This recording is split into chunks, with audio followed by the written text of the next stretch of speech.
Alright, ladies and gentlemen, let's talk Stanley Cup Final. I realized I haven't even made any content around this final yet, but that ends today because I got a lot to talk about. We got the Oilers absolutely floundering and the Panthers rising to a 3-0 series lead, but I wanted to explain today why I think the Panthers have been so dominant, the key to their success, and why the Oilers have looked so sluggish as a result. So make sure you watch till the end as we go through all of this hockey breakdown and hit that like button and subscribe button for more hockey content just like this all throughout the year because y'all won't want to miss a thing. Now, I'm seeing all this talk around the Cup Final with especially the Panthers up 3-0 about how it's been a terrible final, it's not been entertaining at all. I would beg to disagree. Sure, is this shaping up to be the 7-game classic that we all needed in our lives? No. But these games individually, to me, have been pretty fascinating. I mean, it's been pretty close throughout these games, and even in Game 3, when the Panthers rose to that 4-1 lead, the Oilers started to claw back and ended up making it 4-3 with just a few minutes to go. And obviously, I'm making a full breakdown about it. I think this series has been especially fascinating from an individual player level, and that's what I wanted to talk about here today. A lot of the story for the first 3 games is the Oilers' star talents not showing up on the score sheet, and as you can see, Draisaitl, Hyman, Bouchard, Nugent, Hopkins, McDavid, all 0 goals in this series. But to me, it's about how that's happened, which is so fascinating. May I present to you one Aleksander Barkov, who is just carving this series up. It is insane how much of an effect he's had on this series and how dominant he's been in all 3 zones. When Barkov is at his best, he is a surgical, tactical ninja, always being in the right position to create positive results. And that's really what's happened in this series. I mean, you saw in that Game 3 how unbelievable this goal was being set up, how he was able to strip the puck and just create a simple pass, make things happen, and boom, the Panthers are up. Especially when you get later on in the playoffs, you can't just rely on speed and skill to make things happen. You need to battle through that wear and tear, battle through the physical impediments that are all over your body, and Barkov was suffering through that. I mean, he almost didn't play in Game 3, but he was in here and you could see how much he was battling every single shift to just get possession. It's simple plays like this that just feed the puck up the zone and ultimately create goals and create wins. I mean, you can see just how dominant he's been even from the total points. You can see in 20 games, 7 goals, 14 assists for 21 points there. If it wasn't for Sergei Bobrovsky putting up a series of a lifetime, then Barkov would be the easy Conn Smythe winner. I mean, the impact you see on the ice, it's not just the statistics, it's the pure eye test. This guy is impacting the game in every way possible and playing like a true cap. I still remember the times when Barkov's production was really spiking back in 2019 or so, and that was when the defensive game was starting to take a little bit of a drop off. He was starting to cheat a little bit more, and offensively, that was where his focus was. But now, this current era of Barkov is where we're really seeing the best of both worlds. The defense, the offense, the overall game. Barkov is firing on all cylinders, and the Panthers will probably win the Stanley Cup because of it. Now, before we keep going, I wanted to share with you guys my sleeper fantasy picks for today. We're going to go on the NBA side again here with my disappointing finals. I want the Mavs to win, but I just think it's going to be a Celtics sweep no matter what, honestly, with the way this is trending. First, I got Jaylen Brown more than 10.5 assists plus rebounds. He's somebody that I think is going to have a big game for. Drew Holiday as well. I'm going to have more than 23.5 points, rebounds, and assists. I also got a little bit of an interesting one here. Derek White more than 2.5 3-pointers. And then I got Luka Doncic less than 0.5 blocks. He has just not been very good in this series, or at least hasn't been good when he's needed to. We're going to see what happens. We're going to put $10 down to win 57, and we'll see what happens there. But if you guys want to make your own picks on the NBA or the NHL with the way these finals are trending, just go in the description, sign up there, and use promo code GRAV, and you'll get up to an $100 deposit match. Helps the channel a lot when you guys do, and Sleeper has been a big reason why I've been able to make more videos for you guys, so everybody is appreciated. You have the defense, who, even though there has been times where they've been bailed out, I think have been largely a positive, especially as the series has went on. Oliver Ekman-Larsson has had an outstanding series. He's been somebody that's really stood out to me. Dmitry Kulikov, of course, in the minutes he has played, has been pretty brilliant too. You got Aaron Ekblad, of course, in the big minutes he's playing, being a good physical force and continuing positive engagement. But the big one, and really the big player that has seen a lot of attention these playoffs, and rightfully so, is Gustav Forsling, who just continues to produce. I mean, in this last game, this Game 3, he played 28 minutes. I mean, Paul Maurice is giving him responsibility, but not for no reason. He is almost every single shift making the right plays, blocking the right shots, being in the perfect positions, and you saw that assist, you saw that first assist on that first goal. I mean, he was able to jump into the play like it was nothing and make it so simple. I mean, Forsling has played like some of the best players in these playoffs, and he's been one of the best D in these playoffs. I mean, honestly, he'd be top 5 in my Conn Smythe voting. He has been so influential for this Florida team, not only being a good defenseman, but an elite one. But it's also just defensive play all throughout the lineup. I mean, especially that bottom 6 is incredibly consistent. I mean, Edsel Ristolainen is one of the best bottom 6ers in the entire league. Anton Lundell, perfect in his role. I love that bottom line too of Lorenz, Stenlund, and Okposo. Stenlund especially has been a key penalty killer for Florida, especially in this series against this juggernaut Oilers power play. You don't want to get them started, and the Panthers really haven't given them an opportunity to. You look at this series too, and you look at the shorthanded time on ice, the Panthers have been shorthanded 19 minutes and have been shorthanded 10 times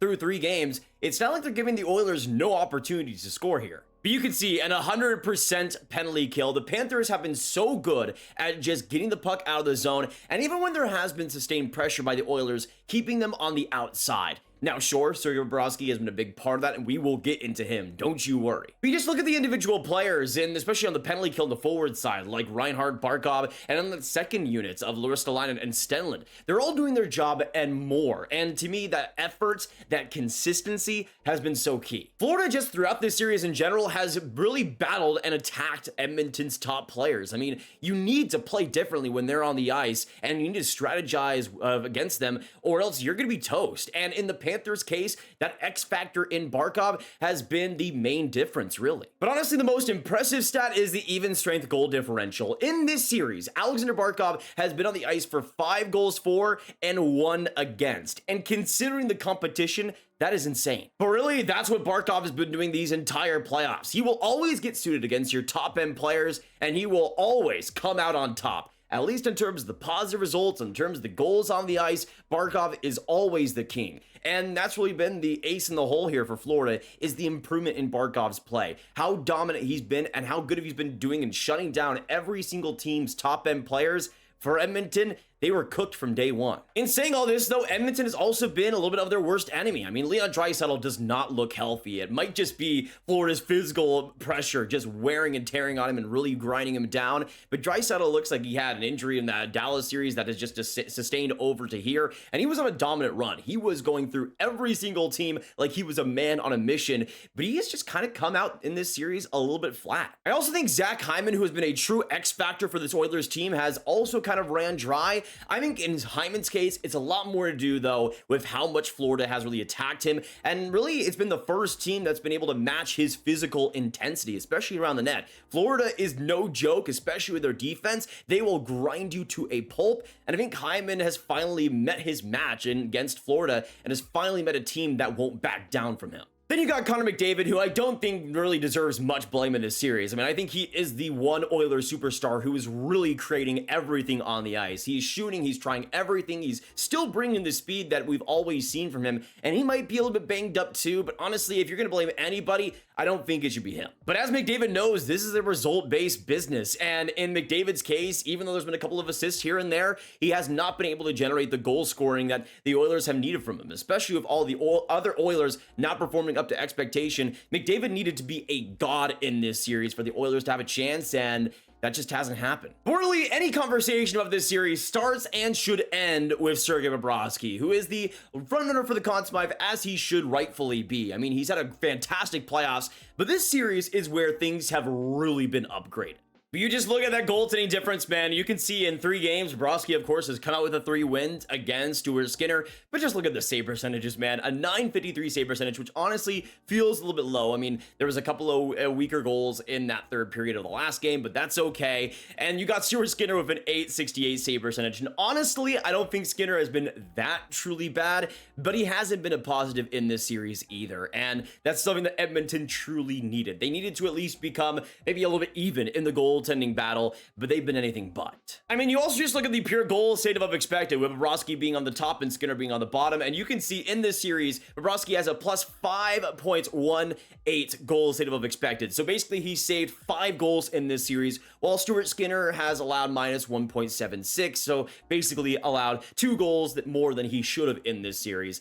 It's a big lopsided difference. Honestly, I'm surprised the goal saved above expected isn't even more in Bobrovsky's case, but again, I think that's because of that couple of fluky goals in that third period. Still though, Bobrovsky has been a champion. He's played like one, and he truly does look like a man on a mission to get his first Stanley Cup. I mean, if he does, there is truly no debate for the Hall of Fame in my personal opinion. The Vezina trophies, even though there has been a couple mediocre seasons here and there, he's still been one of the best goalies of this generation, and that Stanley Cup will be a pretty big one. I mean, he also has a gold in the World Championships too, has just been so good all throughout his hockey career, and that's not even counting the NHL either. Bobrovsky has just been so fun to watch, and I'm so glad at 35 years old, turning 36 this year, by the way, that he could win his first Stanley Cup. That's incredible. But there's just been so many X factors in this series. Bobrovsky's play, Barkov's dominance, the physical pressure throughout the entire lineup for Florida. And also, I just think Edmonton's been worn down. I mean, they have gone through a ton of matchups. Dallas especially was a pretty hard battle to win.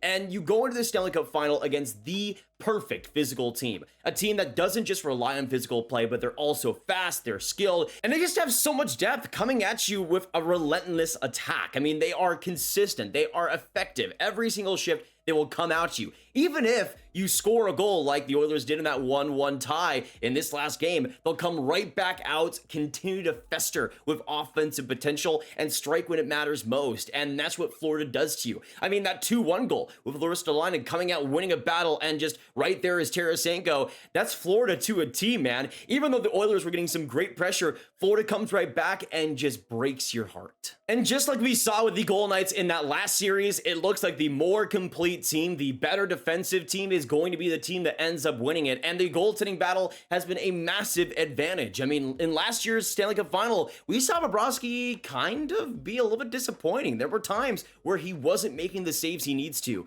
You cannot say that about this series. In every single way, when Bobrovsky has needed to come up big, he has, and that's truly been the difference. Here's the thing again, we mentioned it earlier, but I think there's a lot of people out there saying this has been a horrible Cup Final. I disagree. I have had so much fun watching this Florida team be so surgical in the way they played and so calculated. I mean, this Florida team is just so good at winning in the right directions, winning when they need to, and truly being the most clutch team out there. I mean, this is a team that just looks like from top to bottom the best team in the league. And to me, it's been a joy to watch. It's been a joy to watch, see them have this craft, execute on the game plan, and truly come up with a dominant win. Yes, it's not the 7-game series we wanted, but just with how good Florida has been, it really just shows the importance of speed, of skill, of depth, of physical play, and being the best overall team you can be. And to me, with Florida, they built a team that is just so easy to root for, so easy to be proud of, and they're going to win the Stanley Cup because of it. Most likely. And if it does end up happening, I'm so happy for Paul Maurice. I'm so happy for Bobrovsky. So happy for so many people on that team. So many deserved people on that team. I mean, even from the GM down with Bill Zito and how much of a turnaround this team has had under his time there. I mean, this Panther team has been building and building, and it's been just so much fun to watch them truly build a true contender. I mean, after the craziness of last year, they've really shown just how good they can be, and the dominance they'll likely have after this season too. Congrats to Florida if it ends up happening their way. Obviously, the series ain't over, but man, it has been so much fun to watch this Florida team do what they need to and get the wins because of it. But that'll be it for today, guys, and it for today's breakdown. If you guys did enjoy, hit that like button, hit that subscribe button, hit that notification bell, and of course, share the video for all the hockey fans you guys know online. Get the video out to them, and click on this card for all of my hockey trade content, right on one playlist, all the stuff to look forward to for the offseason right there. I will see you guys in the next one, and I hope you have a fantastic hockey day. And goodbye.